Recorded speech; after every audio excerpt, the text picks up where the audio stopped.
actually December 9th, 2003. My wife refers to it as the brain explosion of 2003. I hadn't been feeling well for a couple weeks. I'd gone to the doctors. They couldn't find anything wrong with me. And that night, on December 9th, I actually had a grand mal seizure. And they put me in a drug-induced coma and actually told my wife that be prepared to say goodbye. Welcome to Waking Up to Life with Rabbi Josh, a podcast built around conversations with people in our community who have found enlightenment in their lives. While these events may not seem life-changing, this conversation will reveal how these moments shape the way my guests see the world. This informal conversation and insights from Jewish tradition may just change your life as well. And if not, it's just 18 minutes with me. So l'chaim, to life. Today we welcome Ian Burnstein, who is an entrepreneur and the president of the Burnstein Medical Clinic. It's such a pleasure to have Ian with us today. He is not only a friend, but an important member of our Jewish community here in Detroit. And I'm really looking forward to having you on the show. Thank you, Rabbi. Thanks for having me. So, Ian, you've had many opportunities to see the world with new perspectives. In your own personal life, we've shared stories about incidents that have changed the way you see things in terms of your experiences with other people and experiences with business. But I think none of them was more valuable or poignant than a health episode that you had a few years ago. And I'm hoping you can share just a little bit of that story with the audience. Sure, be happy to. So it was actually December 9th, 2003. My wife refers to it as the brain explosion of 2003. I hadn't been feeling well for a couple weeks. I'd gone to the doctors. They couldn't find anything wrong with me. And that night, on December 9th, I actually had a grand mal seizure. And they put me in a drug-induced coma and actually told my wife that be prepared to say goodbye. They couldn't figure out what was wrong, test after test. Thought it was strokes, thought it was this, they couldn't put a label on it. Eventually, they realized I had severe brain damage and that if I were to make it, I'd have a long, long road back and would likely not make it back. So I woke up 8 days later after being in a coma. I don't remember the first 4 of them. And to put it mildly, to wake up and to not have your faculties and not have your mind work and doubt everything that you know and believe. And quickly after coming home, realizing that every doctor who came in to see me said it was a miracle that I was alive to begin with. It was actually called acute disseminated encephalomyelitis. Took me about a year to be able to say that. Yeah, can you say that 3 times? Right, fast? Exactly. ADEM, they call it for short. And long story short, I couldn't do the most basic tasks. I couldn't be in a room where 2 people were talking at once. I couldn't do anything math related when I was in real estate. Numbers were a huge part of my game. I couldn't do anything directionally. At first, I couldn't drive a car. So there was many things that I couldn't do.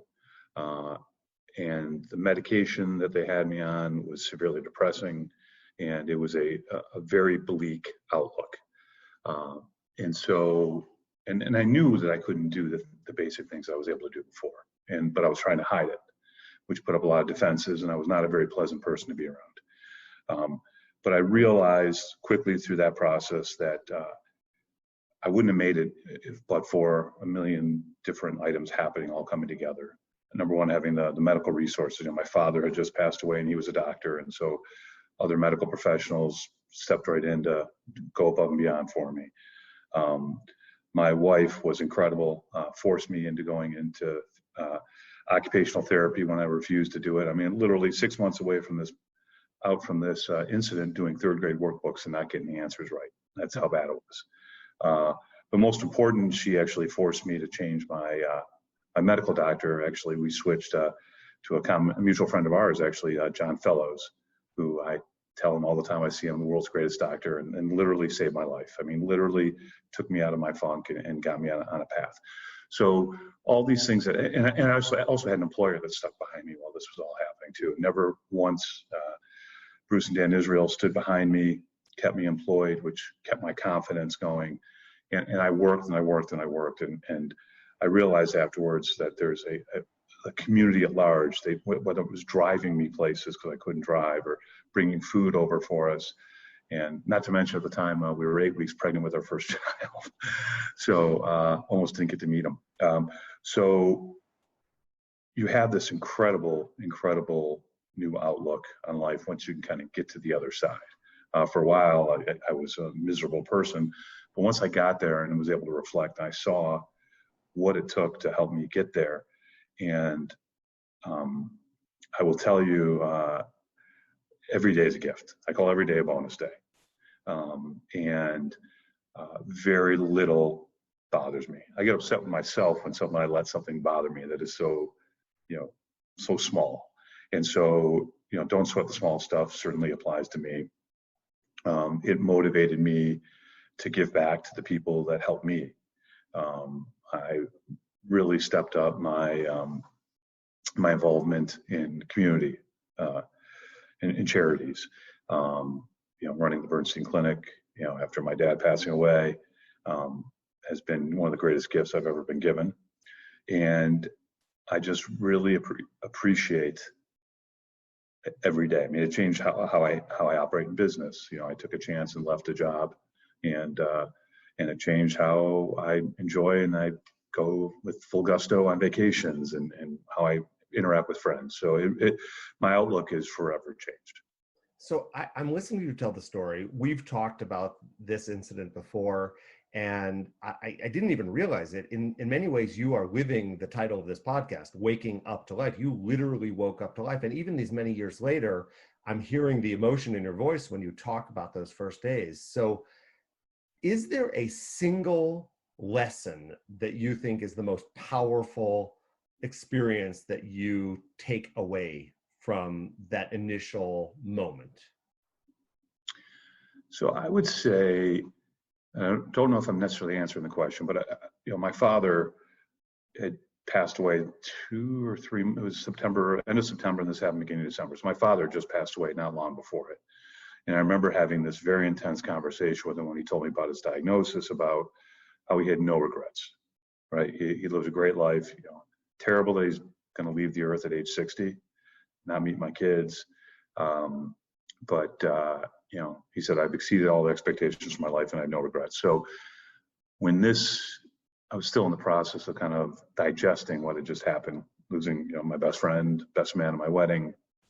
And then for something like this to happen to me so suddenly, that when I got to the other side, that my dad's saying about living without regret, just is so important and something that I've lived by from that moment. I mean, literally, the day before I went bowling with my friends, bowled the 201, but I had was out and doing what I normally do. And then the next day, basically, just unbelievably lucky to be alive, let alone being where I'm at today. So many people who know you, your friends, your community members, people with whom you work, all know that is the Ian we experience, right? The guy who is willing to try anything, willing to be open to anything, really in many amazing ways, no judgment of anybody.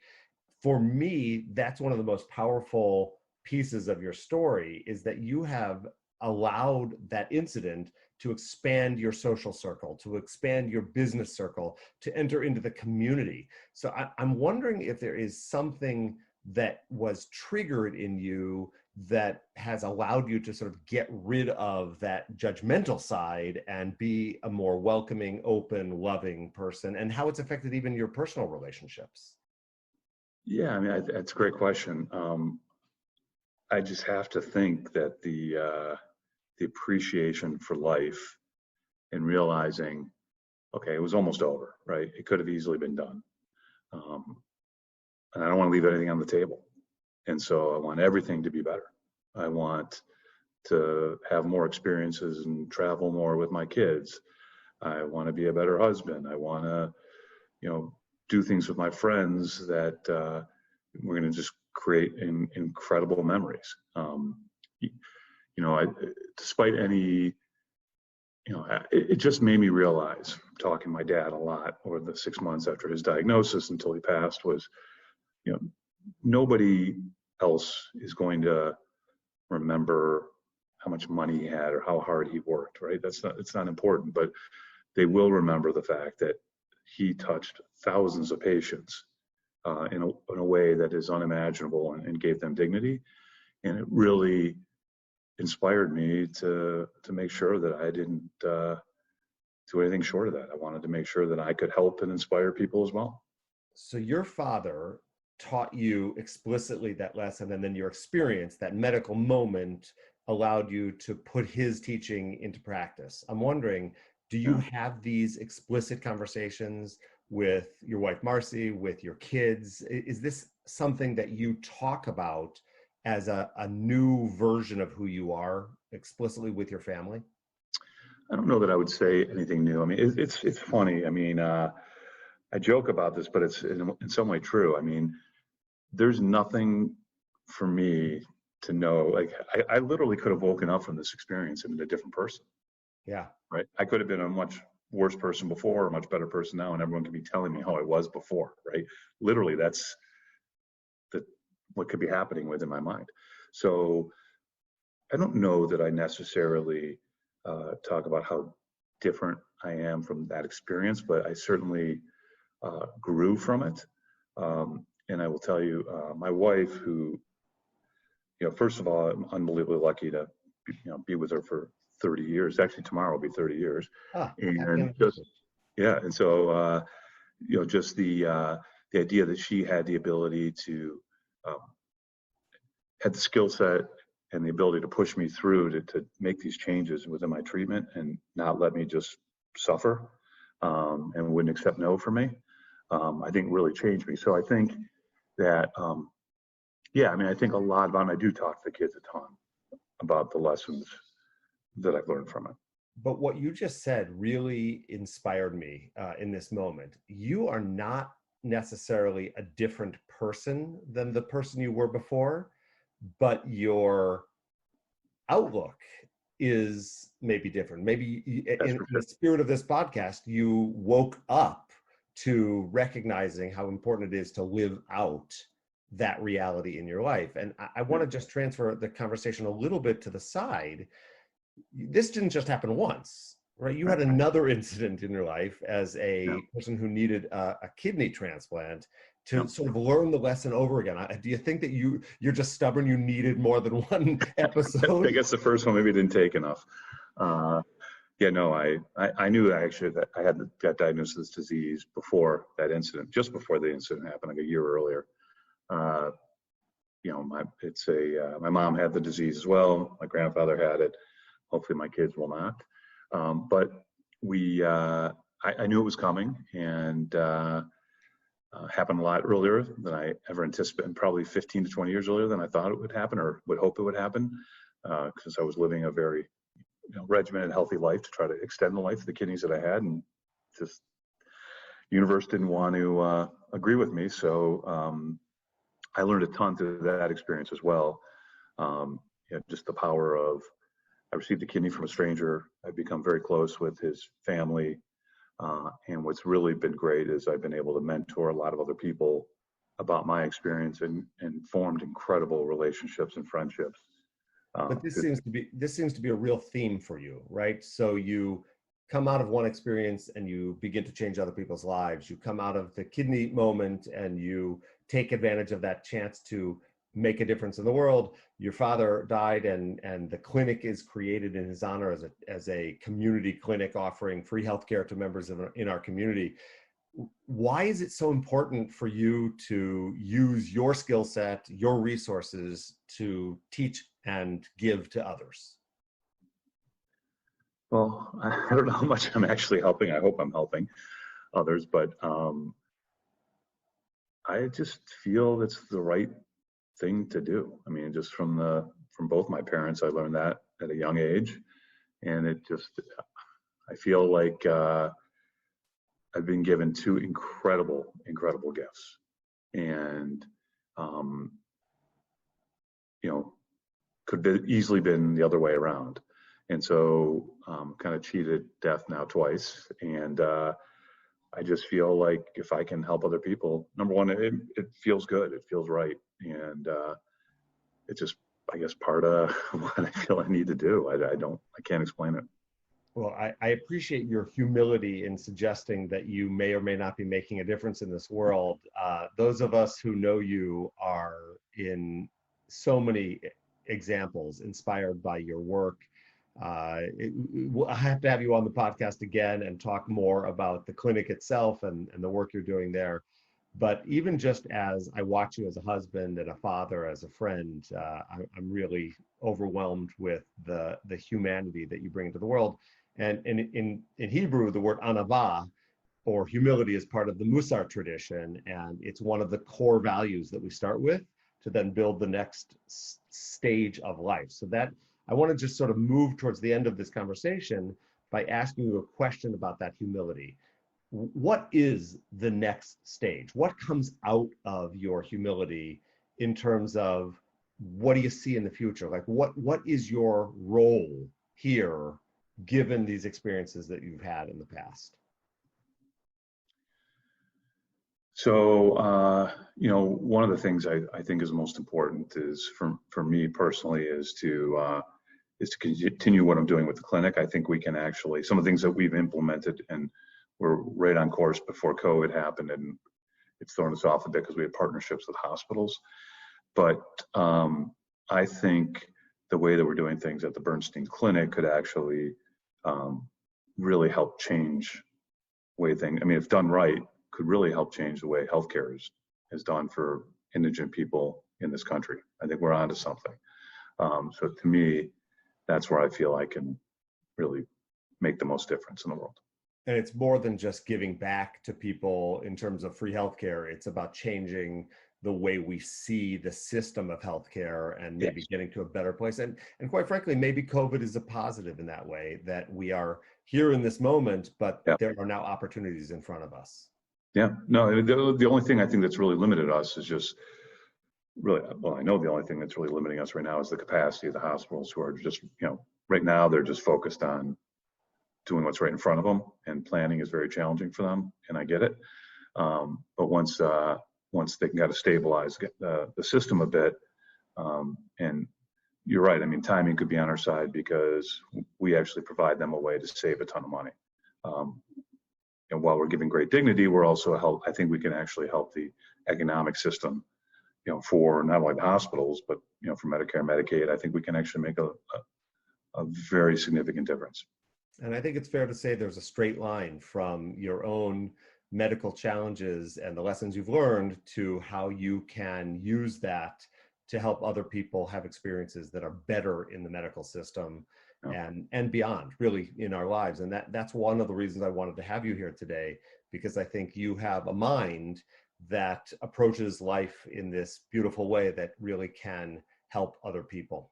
So we're coming to the end of the podcast, and I have one question that I've asked every one of my guests so far. It's a simple one, but I think it tells a lot about you and about your family.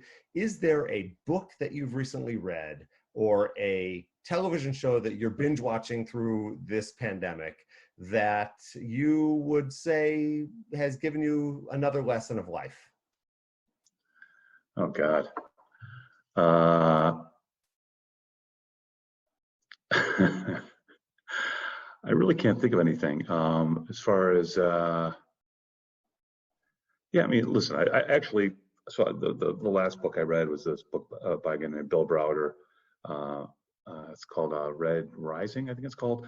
He basically went to Russia when they opened up the Soviet Union, and got hosed by the Russian government, the Soviet government actually it was Russian government by then, on some business. And rather than just taking it and risking his own life, he actually took them on and won. And so it was it's more of a business book, but the lesson and now two things happened. Number one, he took him on and won, and he had the courage to do it. But number two, during the process, one of his best friends and coworkers was killed trying to support him. And through that, he went back and actually got legislations passed through Congress, which is put into law. It's called the Magnitsky Act, and it helps people who could be tortured or taken advantage of in other countries. So he took his experience and then went and helped other people. So I think that it's exactly the same story, right?